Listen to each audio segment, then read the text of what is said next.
Hello दोस्तों, मैं अमन आप सभी का स्वागत करता हूं आपके अपने चैनल अमन एस क्लासेस में। जैसा कि आज हम पढ़ रहे हैं प्रश्नावली 2.1। ठीक है, 2.1 का पहला नंबर।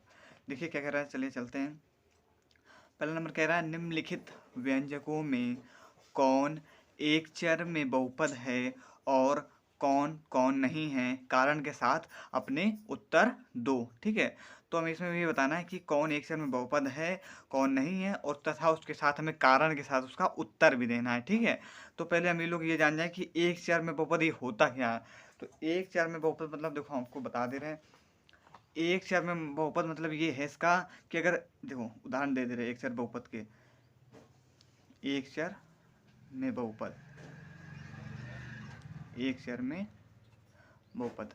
ठीक है, ये यहाँ पर एक चर में बहुपद के उदाहरण देखिए।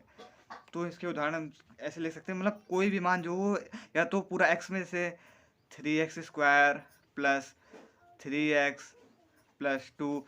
ठीक है, और जैसे 4, मतलब जो क्या नाम एक चर में बहुपद का मतलब ये होता है कि अगर वो वहाँ पर x आ रहा है तो फिर एक चर में तो फिर x ही आएगा। अब ऐसे नहीं हो सकता है कि 4x² प्लस यहाँ पर आपका 3y भी आ जाए, फिर आपके प्लस का 2 भी आ जाए। ये नहीं, मतलब एक चर मतलब वो x अगर आ रहा है तो वहाँ पर x ही हर जगह आएगा, y नहीं आएगा। तो ये एक चर में बहुपद जो है ये नहीं है। ये वाला जो है y यहाँ पर आ गया, तो यहाँ पर ये x चर में बहुपद नहीं है, और यहाँ पर ये x है तो यहाँ पर ये x चर में बहुपद है। ठीक, क्लियर हो गया ना। अब चलिए अब सवाल की ओर चलते हैं। देखिए पहला सवाल क्या कह रहा है। पहला कह रहा है 4x² माइनस 3x+7। तो अब इसमें ये तो हमें कन्फर्म हो गया कि ये एक चर में बहुपद है। ये तो कन्फर्म हो गया ना हमें। तो चलिए लिख दें पहला कि जो है ये पहला वाला क्या होगा, संख्या लिख दीजिए। 4x² माइनस का 3x प्लस का 7 जो है वो आपका x चर में बहुपद है। ये जो है x चर में क्या है, बहुपद है। x चर में बहुपद है। ठीक है, क्लियर हो गया ना। ठीक, अब देखिए दूसरा नंबर क्या कह रहा है। अब देखते हैं दूसरा नंबर। ठीक, पहला हो गया कि ये 4x जो है x चर में आपका बहुपद है। कौन से चर में बहुपद है, x चर में। x चर में आपका बहुपद है। अब देखिए दूसरा नंबर। दूसरा नंबर देखो क्या कह रहा है किताब में। किताब पे देखिए, ये देखिए किताब में दूसरा नंबर क्या कह रहा है। दूसरे नंबर में कह रहा है 4 नहीं, ये y² प्लस रूट का 2। ठीक है, क्या कह रहा है, y² प्लस का रूट 2। ठीक है, ये कह रहा है y² प्लस का रूट 2। तो लिख लीजिए यहाँ पर y² प्लस का रूट में 2। ठीक है, y² प्लस का रूट में y² प्लस का रूट 2। इसे भी इसके लिख देना, आपको समझ नहीं आएगा। y² प्लस का रूट में 2। तो देखिए ये तो हमें कंफर्म हो गया कि ये एक चर में तो है। अब हमें ये एक चर में है क्योंकि यहाँ पर y² से दिया गया है, लेकिन हमें ये भी बताना है कि बहुपद है कि नहीं है। अब ये देखिए, तो देखो इससे हम क्या कह सकते हैं, y² प्लस रूट 2 जो है वो y चर में बहुपद, क्योंकि यहाँ पर वहाँ पर x था तो यहाँ पर हमने x लिखा। अब ये y तो यहाँ पर y चर में बहुपद है, तो y चर में बहुपद, y चर में आपका बहुपद है। ठीक है, क्लियर। अब देखते हैं तीसरा नंबर सवाल में। अब चलते हैं अपने तीसरे नंबर सवाल में। अब देखिए तीसरा नंबर क्या कह रहा है। तीसरा नंबर, जिसके पास किताब है तो अपने आप किताब खोलकर बैठ जाइए। ठीक है, नहीं तो हम आपको इसमें किताब में दिखा दे रहे हैं। देखिए तीसरा नंबर क्या कह रहा है। तीसरा नंबर कह रहा है 3 ये वाला 3√3 प्लस t√2। ये तो कह रहा है 3√3 प्लस t√2। ठीक है, तो यहाँ पे लिख लो 3√t प्लस t√, ये रूट का चिन्ह है, रूट में 2। ठीक है, इतना ही तो दिया गया। अब देखिए इसमें अभी देखिए पहले यहाँ पर ये रूट के अंदर रूट पहले तो ऐसे लिखा नहीं रहता है, अगर ये लिखा है तो पहले इसे वैसे हम लिख लीजिए। इसके बाद देखो यहाँ से जब रूट हमने आपको पढ़ाया था, जब आप पिछले अभ्यासों में पढ़ाया था, जब यहाँ से रूट हटेगा, क्या नाम 3√t लिखा है, तो जब ये वाला रूट हम हटाएंगे तो रूट जब हटेगा तो ये वाला आपका 1/2 हो जाएगा। तो ये क्या लिख जाएगा 3t की पावर 1/2। जब ये रूट हटेगा तो पावर में 1/2 हो जाएगा, पावर में क्या हो जाएगा 1/2 हो जाएगा। ठीक है, सिंपल सी बात है, आप इतना याद रखें, अगर यहाँ से रूट हट रहा है तो पावर में क्या हो जाएगा 1/2। तो 3t 1/2 प्लस ये आपको वही बना रहेगा क्योंकि टी से बाहर है तो t√2। ठीक है, ये है। ठीक है, तो ये तो कंफर्म है कि एक चर में, क्योंकि इसमें टी दिया गया है तो लिख सकते हैं। तो यह वाई चर में वाई चर में टी चर में है, ये टी चर में, तो टी चर में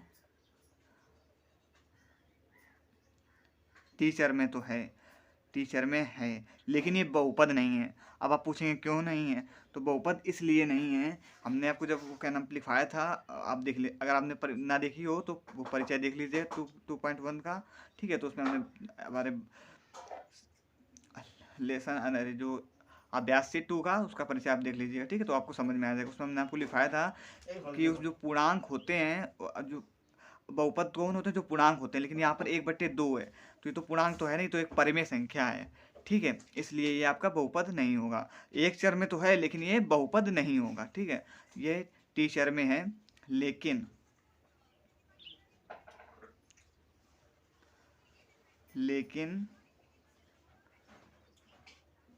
बहुपद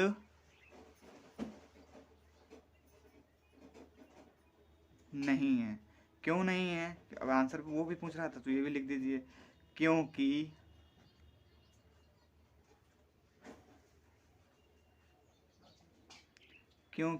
t की पावर 1/2 की घात ही तो है, एक पूर्ण संख्या, कौन संख्या नहीं है, पूर्ण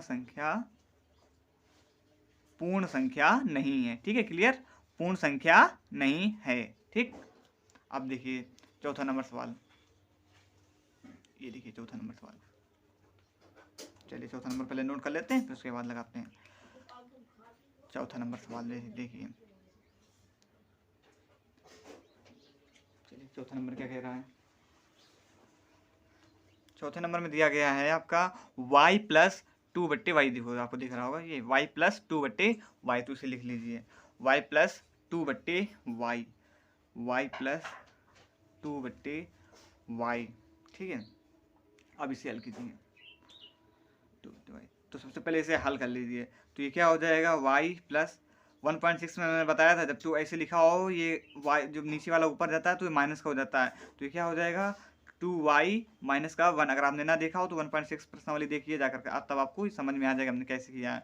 y प्लस अगर कोई हर में अगर कोई संख्या लिखी होती है वो जब ऊपर जाती है तो माइनस में हो जाती है। ठीक है, अगर प्लस में है, अगर माइनस में है तो प्लस में हो जाएगी, अगर प्लस में है तो माइनस में हो जाएगी। ठीक, क्लियर। तो ये आपका क्या हुआ y + 2y - 1। ये तो हमें कन्फर्म है कि ये एक चर में है, तो पहले हम क्या लिख दें y + 2/y, ऊपर वाली संख्या में हमने हल करके दिखाया, लेकिन यहाँ पे इसे लिख दें y + 2/y जो है एक चर में है,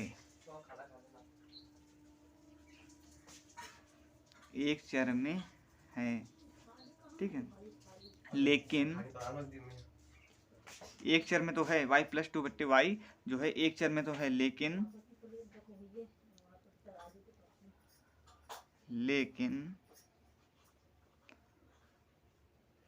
बहुपद नहीं है। अब बहुपद क्यों नहीं, इसका वो भी लिखना था कारण, तो वो भी हम आपको बता रहे पहले, लेकिन बहुपद नहीं है। ठीक, क्लियर। अब क्यों नहीं है, अभी भी बता रहे हैं, क्योंकि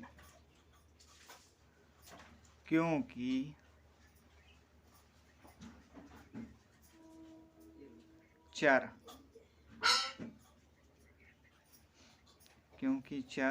y की पावर -1, यही चर तो मिला है, ये वाला y की पावर -1 की घात पूर्ण संख्या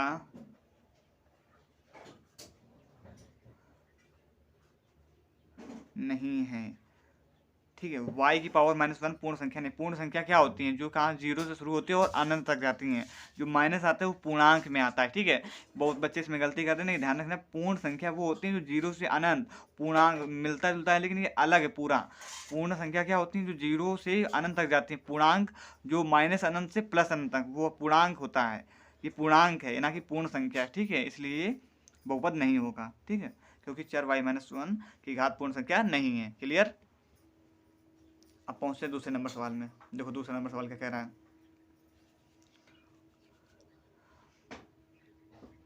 दूसरा नंबर सवाल कह रहा है निम्नलिखित में से प्रत्येक में एक्स स्क्वायर का गुणांक बताना है। ठीक है, एक्स स्क्वायर का हमें क्या बताना है? गुणांक बताना है। तो देखिए, मतलब इस प्रकार हमको इसमें बता दे रहे हैं। जैसे आपको कोई संख्या दी गई है, जैसे मान लो आपको दिया गया है 3x² + 2x + 4 ले लो, 4 ले लो। ठीक है, ये ले लिया। अब हमें इसका किसका गुणांक बताना है? एक्स स्क्वायर का गुणांक बताना है। तो इसके गुणांक में क्या है? 3। तो इसका गुणांक क्या हो जाएगा? तो हम यहाँ पर लिख देंगे गुणांक बराबर, गुणांक कितना मिला हमें? गुणांक बराबर 3 मिला, इस प्रकार। ठीक है, एक्स स्क्वायर का हमें बताना है गुणांक। सेम इसी प्रकार इसमें देखिए। तो इसमें पहला सवाल क्या कह रहा है? 2 + x² प्लस का x। तो हमें एक्स स्क्वायर का क्या बताना है? गुणांक बताना है। ठीक है, एक्स स्क्वायर का गुणांक कितना है? गुणांक में इसके जब कुछ नहीं होता तो क्या होता है? गुणांक में 1 होता है। तो हम क्या लिख सकते हैं? बराबर 2 + x² प्लस x का गुणांक कितना है? x का गुणांक 1 है। कितना है? 1 है। ठीक है, 1 तो होता है गुणा में, तो गुणांक कितना है? 1 है। ठीक है, अब देखिए दूसरा नंबर सवाल क्या कह रहा है। दूसरे नंबर में कह रहा है 2 - x² प्लस x³। तो अब इसका इसमें बताना गुणांक कितना है, बताइए। तो इसमें क्या होगा? 2 - x² प्लस x³ का गुणांक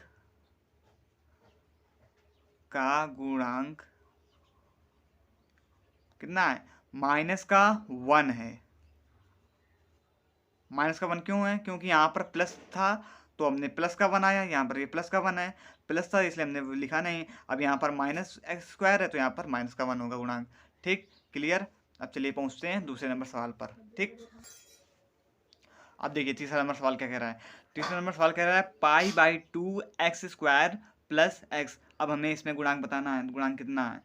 तो इसमें गुणांक कितना है? π/2 है। देखो इसके गुणा में है ये π/2, तो इसका गुणांक कितना होगा? π/2। तो हम लिख दें π/2 x² प्लस x में x² का निकालना था, तो x² का गुणांक कितना है?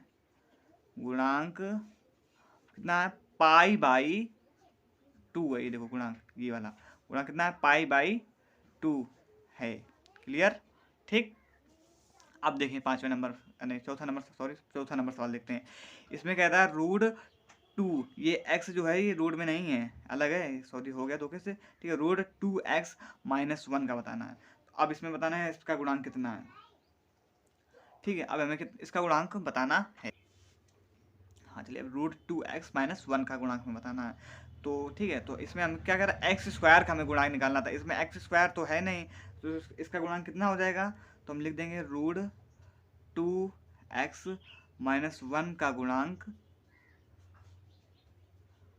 कितना है? गुणांक बराबर सॉरी यहाँ पे लिखते हैं -1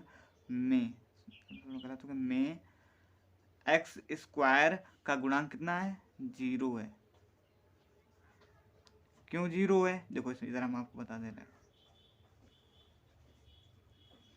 इधर समझ लीजिए आप। देखिए इसमें क्या कह रहा है? √2x, हमें गुणांक कितना बताना है? x² का गुणांक बताना है।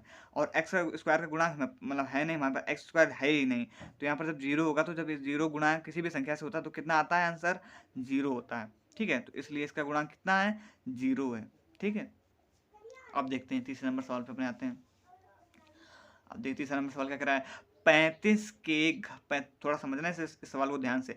35 घात 35 घात के द्विपद का और 100 घात के एक पदी का एक एक उदाहरण दो। एक एक क्या देना है हमें, उदाहरण देना है। किसका, इसका 35 घात के द्विपद का और 100 घात के एक पदी का एक एक उदाहरण देना है। ठीक है, हमें किसका देना है, उदाहरण। तो पहले लिख लीजिए 35 घात के एक पदी का, सिर्फ उदाहरण देना है इसका। तो 35 घात के कितने, किसका, द्विपद का, किसका, द्विपद का। 35 घात के द्विपद का उदाहरण हमें देना है। तो 35 घात के द्विपद बराबर क्या लिखेंगे, मतलब कोई भी संख्या मान लें उसकी घात जो है ना वो 35 होनी चाहिए। तो यहाँ पर हम x भी मान सकते हैं, y भी, कोई भी संख्या मान सकते हैं। ठीक है, तो यहाँ पर हम मान लें x, मान लें x ज़्यादा वैसे होता है। तो x की घात 35, द्विघाती कह रहा है ना, द्विपद कह रहा है, दो पद होने चाहिए। तो हमारा एक ही पद हुआ, तो एक कोई और संख्या ले लीजिए, एक ले लीजिएगा, 3 ले लीजिए। ठीक है, तो ये दो पद हो गए, ये आपका एक उदाहरण हो गया। एक एक उदाहरण देना। अब दूसरा उदाहरण किस चीज़ का देना है, दूसरा देना है 100 घात के एक पदी का उदाहरण दो। ठीक है, 35 घात के द्विपद का उदाहरण दे दिया। अब हमें किसका उदाहरण देना है, 100 घात के एक पदी का। तो इसका उदाहरण दे दो। तो पहले यहाँ पर लिख दो 100 घात के एक पदी का एक पदी। ठीक है, 100 घात के एक पदी। देखो 100 घात के एक पदी का जब हम उदाहरण देंगे तो यहाँ पर देखो x की पावर 35 घात के, तो x की पावर 35 था। अब 100 घात के, तो यहाँ पर क्या हो जाएगा, x की पावर 100।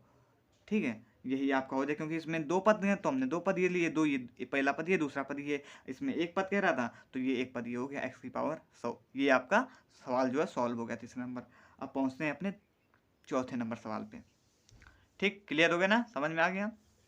एक बार इस सवाल फिर से हम समझा दे रहे हैं आपको। देखो इसमें क्या कह रहा था, इसमें कह रहा था 35 घात के द्विपद का और 100 घात के एक पदी का एक एक उदाहरण दो। ठीक है, तो हमें पहले क्या करना, 35 घात के द्विपद का, मतलब कोई ऐसा उदाहरण लेना जिसमें घात जिसकी 35 हो। हमें दी तो गई है क्योंकि उदाहरण कह रहा है ना, तो हम घात तो में दी नहीं गई है, तो 35 घात दी गई है, उसका उदाहरण में क्या ले लिया, मतलब x की पावर 35 है। ठीक है, क्योंकि उसकी जो घात होना चाहिए वो 35 होना चाहिए। फिर दूसरा क्या कह रहा है, और वो क्या होना चाहिए, द्विपद होना चाहिए। तो ये दो पद ले लिए। फिर कह रहा है 100 घात के, तो कोई संख्या ले लें जिसका घात कितनी होनी चाहिए, 100 होनी चाहिए। तो 100 ले ली, एक पद ही, तो एक पद सिर्फ ये हो गया, x की पावर 100। क्लियर हो गया ना। अब पहुंचते हैं अपने चौथे नंबर सवाल में। देखो चौथा नंबर सवाल क्या कह रहा है, इसमें कह रहा है कि निम्न बहुपदों में प्रत्येक बहुपद की घात लिखो। अब इसमें हमें क्या लिखना है, घात लिखना है प्रत्येक बहुपद की। चलिए, तो इसमें देखो ध्यान रखना है, जिसमें जो देखो इसमें दो घात चढ़ी है, तो इसमें ये होता है बहुपद की जब घात लिखना हो तो जो जो सबसे बड़ी घात होती है उसको लिखा जाता है। चलो लिख लो इसमें। देखो इसमें 5x³ + 4x² + 7x। अब बताओ इसमें सबसे बड़ी घात कौन सी है, ये है x³ की। तो हम आंसर में क्या लिखेंगे, 5x³ + 4x² + 7x में बहुपद की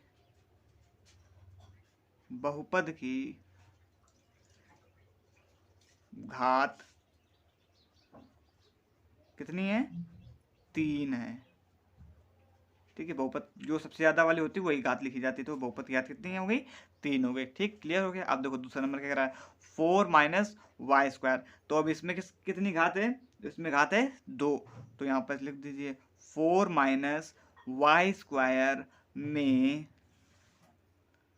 में बहुपद की घात कितनी है, घात 2 है। ठीक, क्लियर हो गया ना।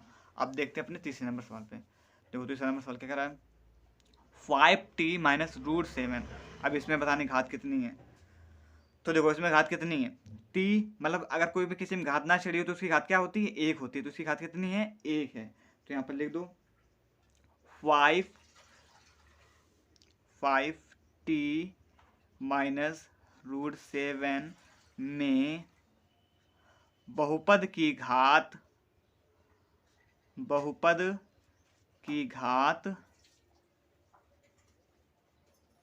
कितनी है, 1 है, 1 है, ठीक है, बहुपद की घात 1 है, ठीक, क्लियर हो गया ना।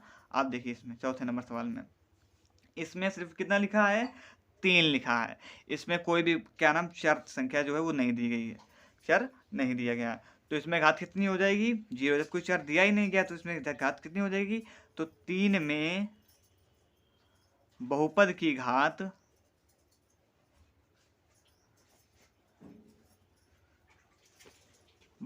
घात क्या है, 0 है, 0 है, ठीक, क्लियर हो गया ना, कंफर्म। अब पहुंचते अपने 5वें नंबर सवाल पे, 4 नंबर तक सवाल थे, ठीक है, अब पहुंचते अपने क्या नाम 5वें नंबर सवाल पे। देखिए 5वां नंबर सवाल क्या कह रहा है, हाँ इसमें क्या कह रहा है, निम्न बहुपदों में कौन कौन बहुपद रैखिक है और कौन कौन द्विघाती है और कौन कौन त्रिघाती। इसमें ये बताना है कौन कौन बहुपद आपका रैखिक है, ठीक है, जिसमें एक घात हो, कौन कौन द्विघाती है जिसमें 2 घात हो, और कौन कौन त्रिघाती जिसमें 3 घात हो। चलो देखते हैं, पहले क्या कह रहा है, एक्स स्क्वायर प्लस एक्स है, तो इसको देखने से पता चला कि 2 घात है ना इसमें, तो ये क्या हुआ, द्विघाती हुआ, क्या हुआ, द्विघाती। अगर आपको ये नहीं समझ में आ रहा है तो आप सबसे पहले जो 2 के बहुपद की जो परिचय है वो आप वीडियो देखिए जाकर, तब आपको ये समझ में आ जाएगा, ठीक है, उसमें हमने आपको सब विस्तार से बताया कि द्विघाती क्या होता है, त्रिघाती क्या होता है, एक घाती क्या होता है, पूरा बिल्कुल विस्तार से बताया, ठीक, उसे देख लीजिए तो आपको ये वीडियो अच्छे से समझ में आएगी, ठीक। देखिए तो एक्स स्क्वायर प्लस एक्स, तो इसमें कितनी घात होगी, द्विघाती है, क्योंकि इसमें घात कितनी है, 2 है, तो ये क्या होगा, द्विघाती। तो चलो इसको लिख लो, एक्स स्क्वायर प्लस एक्स में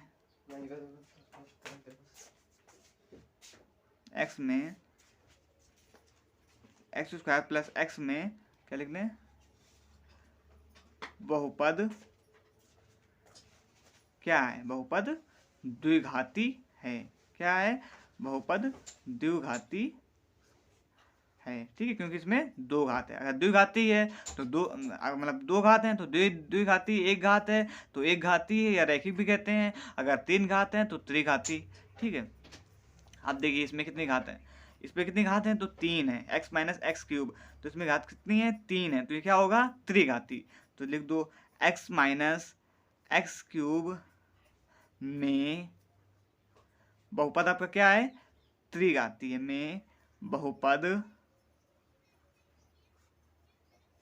त्रिघाती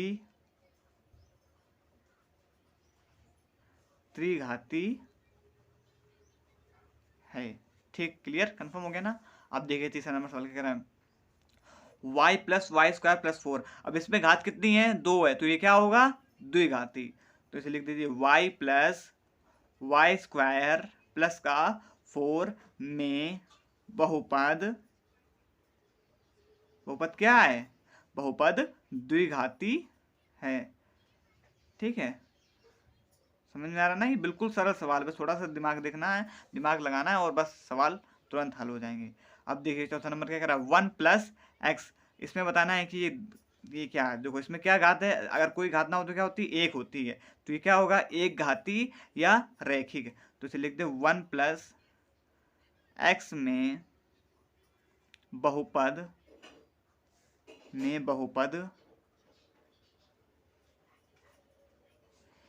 एक घाती या रैखिक भी कहते हैं इसे, रैखिक है, ठीक, क्लियर, कंफर्म हो गया ना। अब देखिए 5वां नंबर सवाल में, इसमें देखिए घात कितनी है, 1 है, ठीक है, कितनी है, 1 है, तो ये क्या घात होगा, क्या इसे क्या लिखेंगे, 3t में बहुपद की घात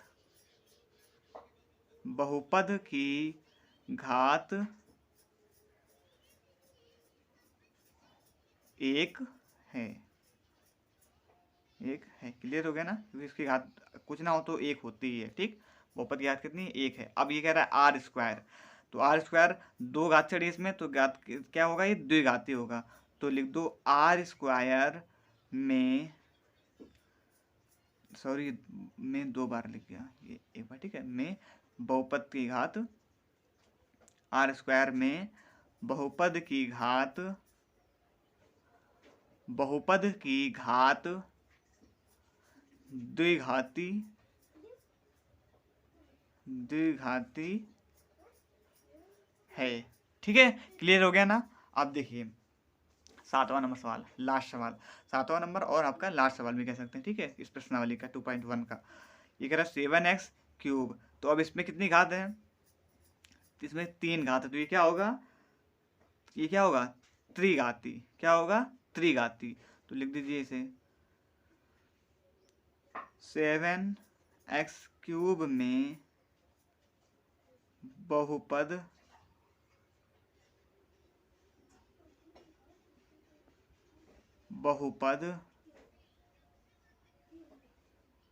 क्या है? त्रिघाती है। ठीक, क्लियर हो गया ना। ठीक, पहले क्या कह रहा है? इसमें आर स्क्वायर में बहुपद की घात द्विघाती है। अरे सॉरी गलत हो गया। इसमें क्या लिखेंगे हम? 3t में बहुपद की घात क्या है? नहीं, बहुपद, अरे सॉरी थोड़ा गलत हो गया। बहुपद क्या है? रैखिक है।